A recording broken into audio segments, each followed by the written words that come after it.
రాజు తన ప్రయత్నాన్ని విరమించుకోవడానికి give up సిద్ధంగా ఉన్నాడు. ఒక వ్యాపారవేత్తగా ఎదగాలనే కోరికతో గత 2 ఏళ్లుగా తన కష్టాన్ని, పొదుపుని తన వ్యాపారంలో పెట్టాడు. కానీ చెప్పుకోదగ్గ లాభం రాలేదు. తన స్నేహితులు కార్లు కొంటూ, ఉద్యోగాల్లో ప్రమోషన్లు పొందుతుంటే రాజు ఇంకా తన పాత సైకిల్పైనే తిరుగుతూ సాధారణ జీవితం గడుపుతున్నాడు. తాతయ్య, నా ఓపిక నశించింది అని రాజు తలపట్టుకుని అన్నాడు. నేను నాకు తెలిసిన అందరికంటే ఎక్కువ కష్టపడుతున్నాను, కాని ఒక్క అడుగు కూడా ముందుకు వేయలేకపోతున్నాను. నేను కేవలం గోతిని తవ్వుతున్నానే తప్ప శిఖరాన్ని నిర్మించలేకపోతున్నాను అనిపిస్తోంది.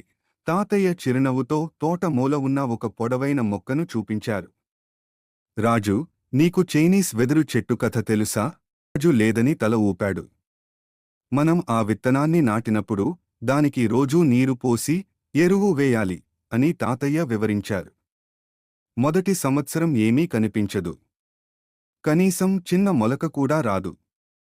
రెండో సంవత్సరం, మూడో సంవత్సరం, నాలుగో సంవత్సరం కూడా అంతే.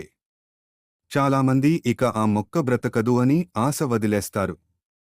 కాని తాతయ్య కొనసాగించారు. 5వ సంవత్సరంలో కేవలం 6 వారాల్లోనే ఆ చెట్టు 90 అడుగుల ఎత్తు పెరుగుతుంది. రాజు ఆశ్చర్యంగా ఆ మొక్క వైపు చూశాడు. ఇప్పుడు చెప్పు, తాతయ్య అడిగారు. ఆ చెట్టు 90 అడుగులు 6 వారాల్లో పెరిగిందా, లేక 5 ఏళ్లలో పెరిగిందా? 5 ఏళ్లలో అని రాజు గ్రహించాడు. ఎందుకంటే ఏ సమయంలోనైనా దానికి నీళ్లు పోయడం ఆపేసి ఉంటే అది చనిపోయేది. ఖచ్చితంగా. ఆ 4 సంవత్సరాలు ఆ చెట్టు బయటకు కనిపించకపోయినా అంత ఎత్తు పెరగడానికి అవసరమైన వేర్లను, రూట్స్, భూమి లోపల బలంగా విస్తరించుకుంది. రాజు, నువ్వు ఎక్కడా ఆగిపోలేదు.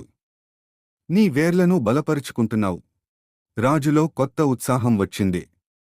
ఫలితాలు కనిపించకపోవడం అంటే పురోగతి లేకపోవడం కాదని అతనికి అర్థమైంది. మరుసటి రోజు రెట్టింపు పట్టుదలతో పనిలో పడ్డాడు. 1 సంవత్సరం తర్వాత అతని వ్యాపారం అద్భుతమైన విజయాన్ని సాధించింది. ఫలితాలు వెంటనే కనిపించలేదని మీ ప్రయత్నాన్ని ఆపకండి. మీ కష్టం వృధా పోదు. అది మీ భవిష్యత్తు విజయానికి బలమైన పునాదిగా మారుతోంది.